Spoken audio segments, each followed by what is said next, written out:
السلام علیکم ورحمۃ اللہ وبرکاتہ۔ میری بیوی شرعی پردہ کرتی تھی۔ میری ماں کو اس بات پر بہت اعتراض تھا کہ وہ میرے بھائیوں کے سامنے بھی منہ چھپا کر آتی۔ اماں بار بار مجھ سے شکایت کرتی۔ پھر ایک دن جب میں نوکری سے واپس لوٹا تو میری بیوی گھر میں موجود نہیں تھی۔ میں نے اماں سے پوچھا تو وہ کہنے لگی، تیری بیوی پردے کی آڑ میں کسی سے چکر چلا رہی تھی اور اس کے ساتھ فرار ہو گئی۔ پھر میری بیوی کا کچھ پتہ نہیں چلا۔ 1 مہینہ گزر گیا اور پھر ایک دن میرے قدموں تلے سے زمین نکل گئی جب میرے ہی گھر میں میری بیوی۔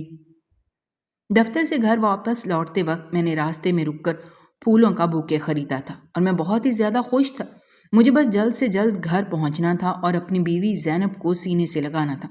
مجھے اپنی بیوی سے بے انتہا محبت تھی اور فون پر جو خوشی کی خبر اس نے صبح مجھے دی تھی، اس کے بعد تو میرا دنیا ہی بدل گئی تھی۔ زینب نے مجھے بتایا تھا کہ میں باپ بننے والا ہوں اور یہ خبر میرے لیے دنیا کی سب سے بڑی خوشخبری تھی۔ سارا دن میں میٹنگز میں مصروف تھا، اس لیے واپس گھر نہ جا سکا، لیکن چھٹی ہوتے ہی میں پھولوں کا بوکے لیے گھر کے لیے روانہ ہو گیا۔ رات کے تقریباً 11 بج رہے تھے۔ آج مجھے حد سے زیادہ دیر ہو گئی تھی۔ اس بات کا مجھے احساس بھی تھا، افسوس بھی تھا۔ خیر میں گھر میں داخل ہوا تو چاروں طرف سناٹا تھا، سب اپنے اپنے کمروں میں تھے۔ میں نے سیدھے اپنے کمرے کی راہ لی، لیکن کمرے میں زینب موجود نہیں تھی۔ میں اسے آواز لگانے لگا، زینب، زینب کہاں ہو؟ میں نے اسے 2 آوازیں دی لیکن جواب نہ آیا تو میں بیڈ پر بیٹھ کر شوز اتارنے لگا۔ مجھے لگا تھا کہ واش روم میں ہوگی، لیکن جب 5-10 منٹ تک کوئی ہلچل نہ ہوئی، میں نے اٹھ کر واش روم کا دروازہ بجایا، لیکن اندر سے کوئی آواز نہیں آئی تھی، بلکہ دروازہ کھلتا چلا گیا۔ زینب واش روم میں بھی نہیں تھی، تو پھر وہ کہاں تھی؟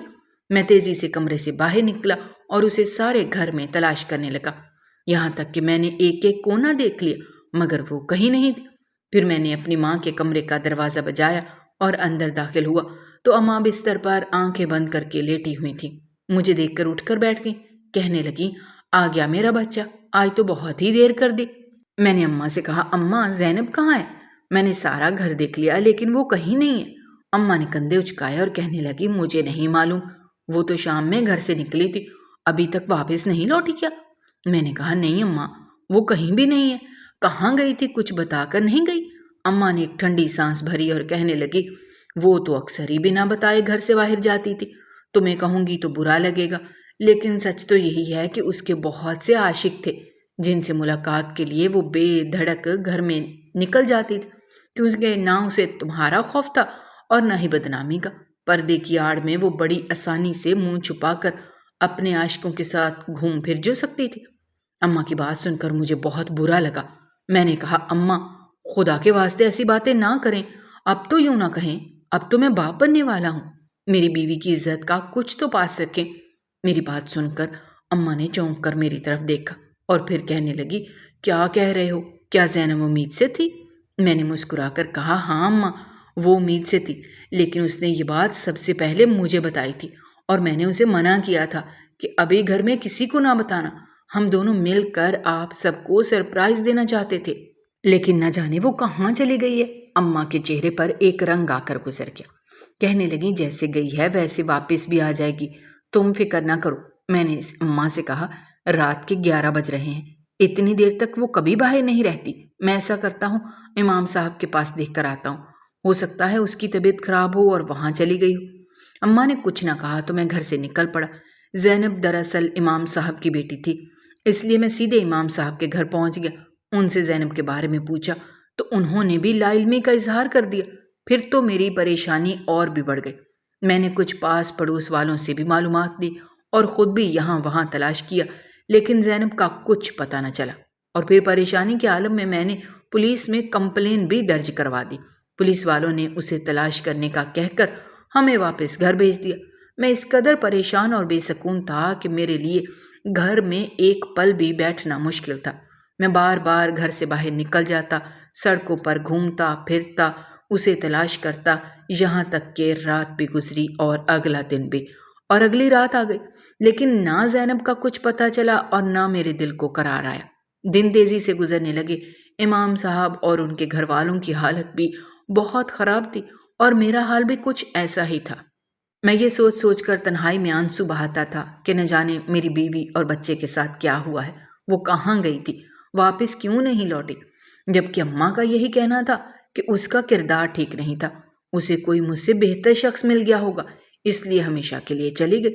مگر مجھے اس بات پر یقین نہیں آتا تھا۔ اس نے خود مجھے فون کر کے اپنے ماں بننے کی خبر سنائی تھی۔ اس کی آواز میں جو خوشی تھی اسے میں نے بخوبی محسوس کیا تھا۔ وہ تو اس اولاد کے آنے پر بہت ہی خدا کی شکر گزار تھی، تو پھر وہ ایسا کیسے کر سکتی تھی؟ ویسے بھی وہ ایک نیک لڑکی تھی۔ میں نے اماں کی باتوں پر یقین تو نہ کیا، لیکن خود کو تنہا کمرے میں بند کر لیا، اور پھر ایسے ہی 15-20 دن گزر گئے۔ پھر اماں ایک دن مجھے سمجھانے لگی کہ دفتر جاؤ، سارے معاملات دیکھو، ایسا نہ ہو کہ تمہاری اس بیوی کے چکر میں تمہارا کاروبار بھی ختم ہو جائے۔ وہ تو اپنے عاشق کے ساتھ خوش ہوگی، اور یہاں تم اس کے غم میں برباد ہوئے جا رہے ہو۔ کب تک یوں ہی سوگ مناتے رہو گے؟ بہنیں جوان ہو رہی ہیں، ان کی شادیوں کی فکر کرو۔ اماں کے بہت سمجھانے پر میں نے کام پر جانا شروع کر دیا، لیکن میرا کہیں دل نہیں لگتا تھا۔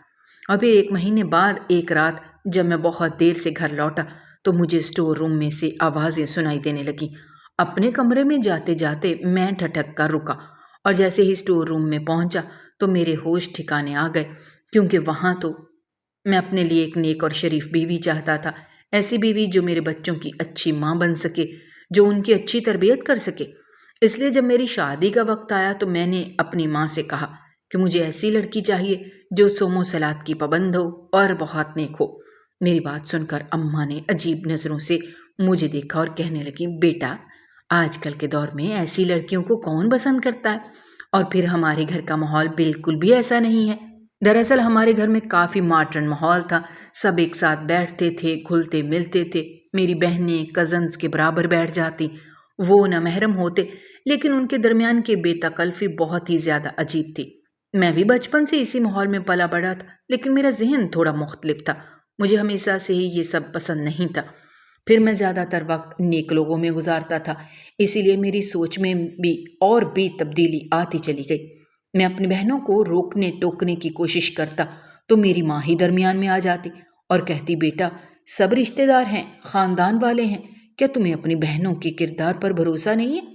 یہ سب تمہاری بہنوں کے بھائی ہی تو ہیں۔ کافی دفعہ میں نے اپنی بہنوں اور اماں کو سمجھانے کی کوشش کی کہ بات بہنوں کے کردار کی نہیں ہے، بلکہ دینی تقاضوں کی ہے، شرم و حیا اور پردے کی ہے، لیکن یہ بات نہ تو میری ماں کو سمجھ آتی تھی اور نہ ہی بہنوں کو۔ وہ سب بہت ہی کھلے ڈلے مزاج کی تھیں۔ آئے دن ہمارے گھر میں پارٹیز ہوتی، لڑکے لڑکیاں مل کر گانے چلا کر ناچ گانے کرتے، خوب شور شرابہ اور ہنگامہ ہوتا، اور یہ سب مجھے بالکل بھی برداشت نہ ہوتا۔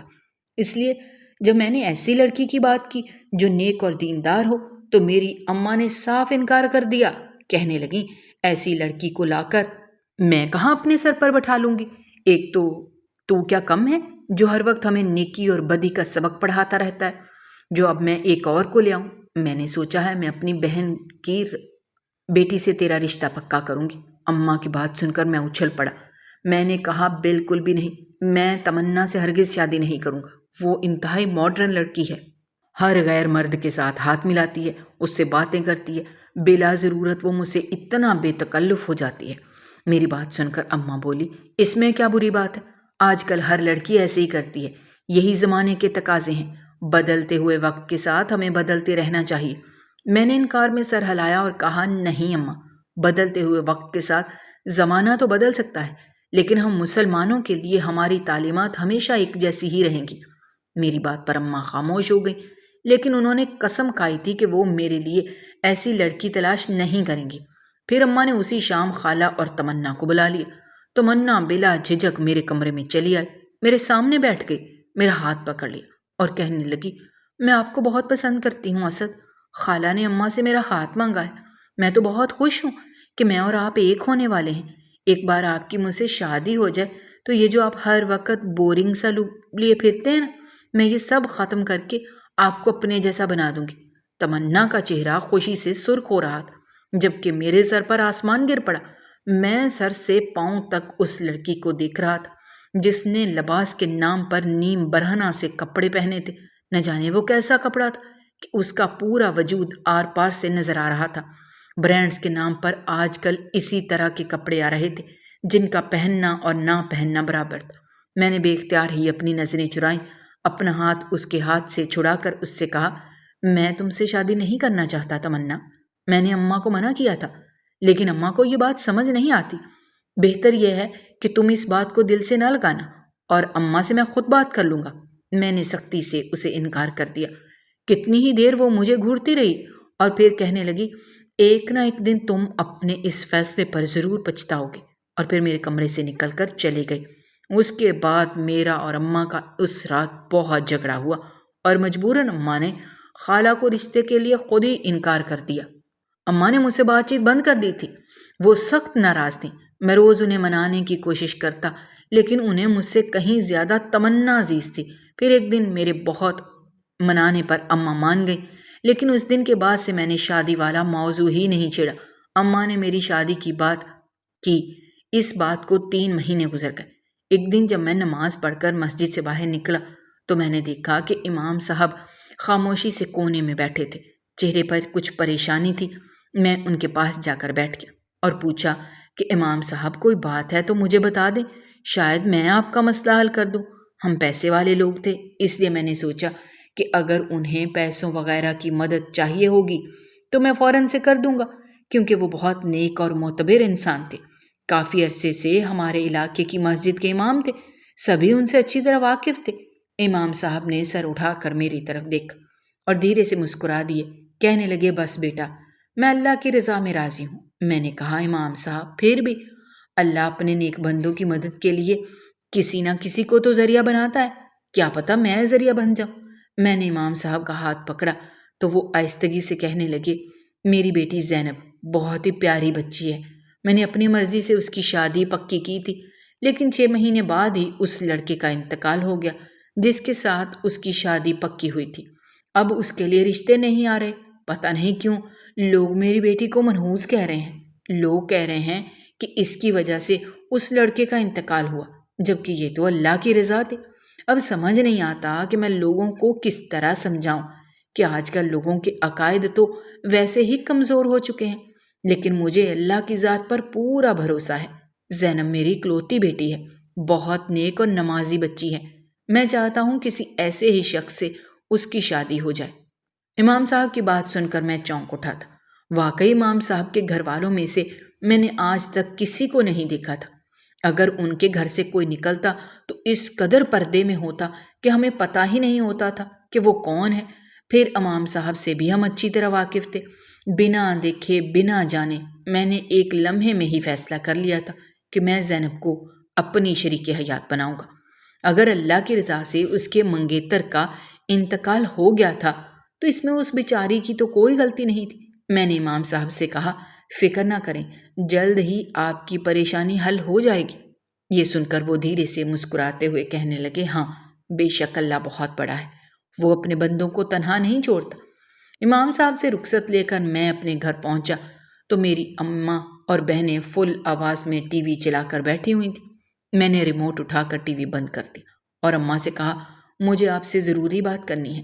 میری بات سن کر اماں کہنے لگی، ہاں بولو، یہی کہو گے ٹی وی دیکھنا گناہ ہوتا ہے؟ ہم ہر وقت ٹی وی کیوں دیکھتے ہیں؟ آواز اتنی زیادہ کیوں ہوتی ہے؟ اماں نے جھنجھلا کر کہا۔ نہ جانے میری اماں کو ایسی باتوں سے اتنی چڑ کیوں تھی۔ میں نے اماں سے کہا، نہیں، میں اس وقت کچھ اور بات کرنا چاہتا ہوں۔ میری بات سن کر میری بہنیں اور بھائی بھی فوراً سے جمع ہو گئے کہ ایسی بھی کیا بات ہے۔ مجھ سے چھوٹے 2 بھائی تھے اور پھر 2 بہنیں، میں ہی گھر میں سب سے بڑا تھا۔ میں نے اماں سے کہا، میں نے اپنے لیے لڑکی تلاش کر لی ہے، آپ رشتہ لے جانے کا انتظام کریں۔ میں چاہتا ہوں کہ میری شادی سادگی سے ہو۔ میری بات سن کر اماں اچھل پڑی، کہنے لگی، تمہیں تو کوئی بہت ہی نیک اور شریف لڑکی چاہیے تھی، پھر اب کسے دیکھا ہو؟ میں نے مسکرا کر کہا اماں سے کہ لڑکی دیکھی تو نہیں ہے، لیکن اتنا یقین ضرور ہے کہ وہ واقعی نیک اور دیندار ہوگی، اس لیے بس آپ رشتہ لے جائیں۔ اماں پوچھنے لگی، کون ہے، کہاں رہتی ہے، اس کا باپ کیا کرتا ہے، ان کا سٹیٹس کیا ہے؟ میں نے آہستگی سے اماں کو بتا دیا کہ وہ ہماری مسجد کے امام صاحب کی بیٹی زینب ہے۔ یہ سننا تھا کہ اماں اچھل پڑی، کہنے لگی، ایسی لڑکی کو میں کیسے بہو بنا سکتی ہوں؟ اس کے ابا تو مسجد سے ملے ہوئے کوارٹر میں رہتے ہیں، ان کے اپنے پاس تو کچھ بھی نہیں ہے، ان کی تنخواہ بھی بہت محدود سی ہے، ایسی لڑکی کو میں اپنے گھر کی بہو بناؤں گی تو سارا خاندان مجھ پر ہنسے گا کہ بیٹے کو MBA کروا کے کاروبار جمع کر دینے کے بعد میں ایسی لڑکی کو بہو بنا کر لائی ہوں۔ تمہاری خالائیں تھو تھو کریں گی مجھ پر۔ تمنا جیسی ہی پڑھی لکھی اور اسٹائلش لڑکی کو چھوڑ کر میں کیسے ایسی لڑکی کو بہو بنا سکتی ہوں جو ہماری فیملی میں ایڈجسٹ بھی نہیں کر سکے گی؟ جانتے تو ہو کہ ہم لوگ اپنی برابری کے لوگوں میں رشتہ کرتے ہیں۔ میں نے اپنی ماں کو ایک نظر دیکھا اور کہا، مجھے برابری کے لوگوں میں رشتہ نہیں کرنا ہے اور نہ ہی مجھے دنیا کو دکھانے کے لیے شادی کرنی ہے۔ میری بیوی میری شریک حیات میری آنے والی زندگی کو خوبصورت بنانے کے لیے آئے گی، نہ کہ میرے خاندان والوں کے لیے۔ مجھے خوشی ہوگی اگر میری شادی ایک دیندار لڑکی سے ہو جائے، وہ حافظ بھی ہے، عالمہ بھی ہے۔ اماں کہنے لگی، تیرا یہ نیکی کا بھوت بیٹا 4 دن کا ہے، شادی ہو کر آئے گی، 10 باتوں پر روک ٹوک کرے گی تو تجھے خود پچھتاوا ہوگا، اور پھر وہ تو سب پردے دار لوگ ہیں، ایسی لڑکی ہمارے گھر میں کیسے ایڈجسٹ کرے گی؟ تمہارے 2 چھوٹے بھائی بھی اسی گھر میں رہتے ہیں، پردے کے نام پر وہ تمہیں لے کر الگ ہو جائے گی۔ سب جانتی ہوں میں ایسی لڑکیوں کی چکر بازیاں۔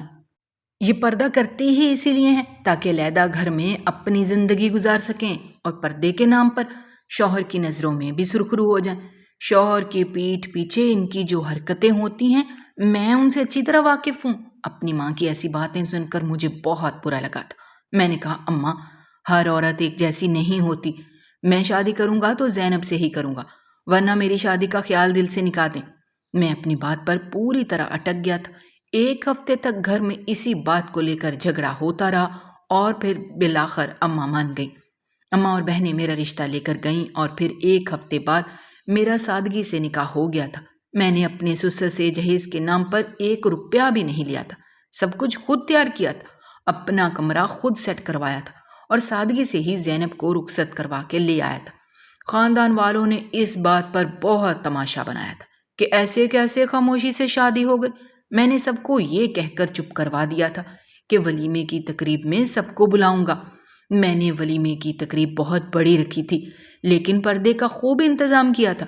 مردوں کے لیے علیحدہ سے ہال بک کروایا تھا اور خواتین کے لیے بالکل الگ۔ میں خود بھی ساری تقریب میں اپنی بیوی کے پاس نہیں گیا تھا، بلکہ میں مردوں والے حصے میں ہی تھا، کیونکہ میرے سسرال سے جتنے بھی مہمان آئے تھے وہ سبھی بہت دیندار اور پردے دار تھے۔ اسی لیے میں نے اس بات کا بہت اہتمام کیا اور گھر واپس آتے ہی اس بات پر ایک بہت بڑا جھگڑا کھڑا ہو گیا۔ میرے بہن بھائی اور اماں کہنے لگی، اتنا عالی شان ولیمہ رکھتا ہے، تمہارے اور دلہن کی ایک تصویر بھی نہیں۔ اور پھر جو بھی آیا وہ اس بات پر حیران رہ گیا کہ ہم نے یہ کیسے غریب گھرانے میں شادی کر دی۔ میں نے مزید جھگڑے کو آگے نہ بڑھاتے ہوئے اماں سے کہا کہ صبح بات کریں گے۔ میری ہمت نہیں تھی کہ میں مزید اپنے گھر والوں سے لڑتا، لیکن زینب کو اندازہ ہو گیا تھا کہ میرے گھر والے اس شادی پر خوش نہیں ہیں، اور جب اس نے مجھ سے اس بارے میں پوچھا تو میں نے ہر بات اسے سچ سچ بتا دی۔ وہ بیچاری بہت پریشان ہو گئی تھی، مگر بہنوں نے اسے تسلی دی کہ وقت کے ساتھ ساتھ سب کچھ ٹھیک ہو جائے گا، لیکن مسائل بڑھتے ہی چلے گئے۔ زینب گھر میں حجاب پہن کر رکھتی تھی کیونکہ میرے 2 چھوٹے بھائی بھی تھے جو جوان تھے اور زینب کے لیے نامحرم تھے، اور اس بات پر میری ماں بار بار زینب کو باتیں سناتی، مجھ سے شکایت کرتی کہ تیرے بھائی بد کردار تھوڑی ہیں، اتنے بد نظر تو نہیں ہیں کہ اپنی بھابھی پر نظر ڈالیں، پھر تیری بیوی ہمیں کیا جتانا چاہتی ہے۔ میں نے بار بار اماں کو بتایا کہ شرعی پردہ ایسے ہی ہوتا ہے، لیکن اماں اسے زینب کی چالاکی سمجھتی۔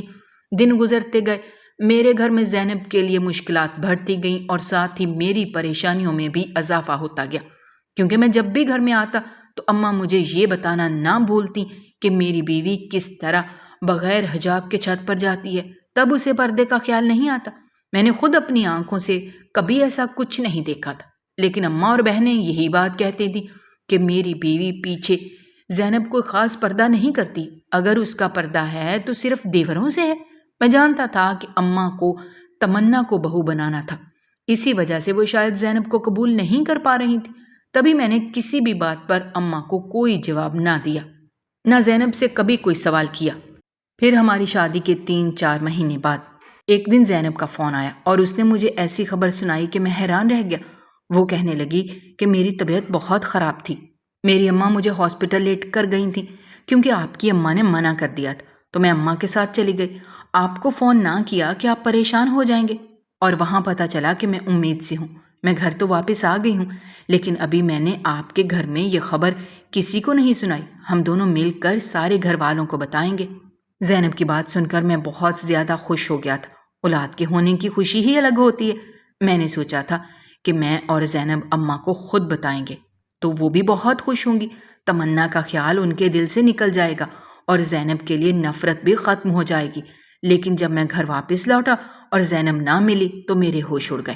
اماں نے تو ایک بار پھر یہی کہا کہ وہ کسی عاشق کے ساتھ فرار ہو گئی ہوگی، لیکن مجھے اس بات پر یقین نہیں تھا۔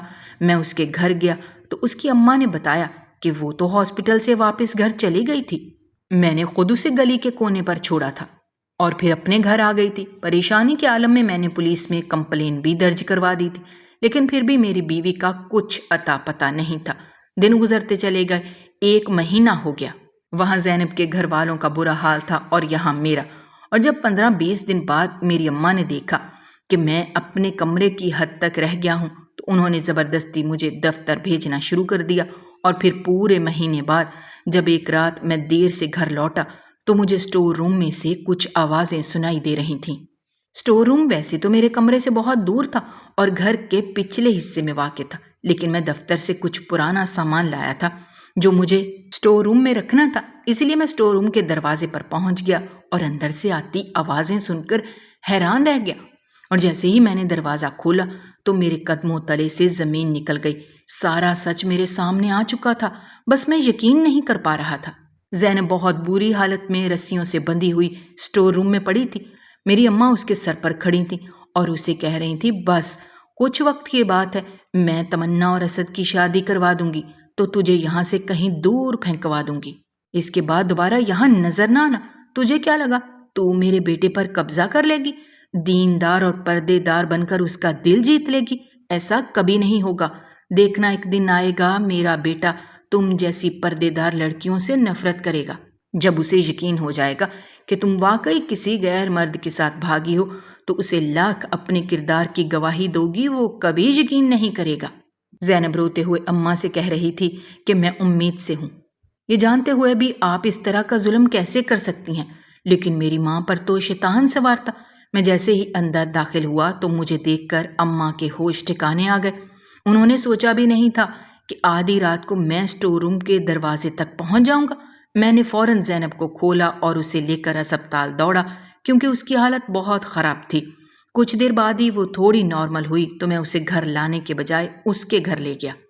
میں نے اسے امام صاحب کے پاس چھوڑا اور انہیں سب کچھ سچ سچ بتایا۔ ان سے کہا کہ جب تک میں اپنی ماں کو سزا نہ دے دوں تب تک آپ میری بیوی کا خیال رکھیے گا۔ پھر میں اپنے گھر واپس لوٹا تو اماں میرے قدموں میں بیٹھ کر رونے لگیں، معافی مانگنے لگیں، لیکن میں 2 قدم پیچھے ہٹ گیا۔ میں نے اپنا اور زینب کا سارا سامان سمیٹا۔ اگلے دن میں نے ایک فلیٹ کرائے پر لیا اور سب کچھ اس میں شفٹ کروا دیا اور اماں سے کہا کہ آپ کی سزا یہی ہے کہ اب آپ ساری زندگی میری شکل دیکھنے کو ترسیں گی۔ آپ کو نہیں ایک اور دیندار لوگوں سے نفرت ہے، نہ تو میں بھی انہی میں ہی شامل ہونا چاہتا ہوں۔ اسی لیے آج کے بعد میرا اور آپ کا کوئی واسطہ نہیں۔ میں زینب کو اپنے نئے گھر میں لے آیا۔ جو کچھ اس پر بھی تھا وہ بہت بھیانک تھا، لیکن اپنی محبت سے میں نے سب کچھ ٹھیک کر دیا۔ مجھے اپنے گھر والوں سے ملے بہت عرصہ ہو گیا ہے۔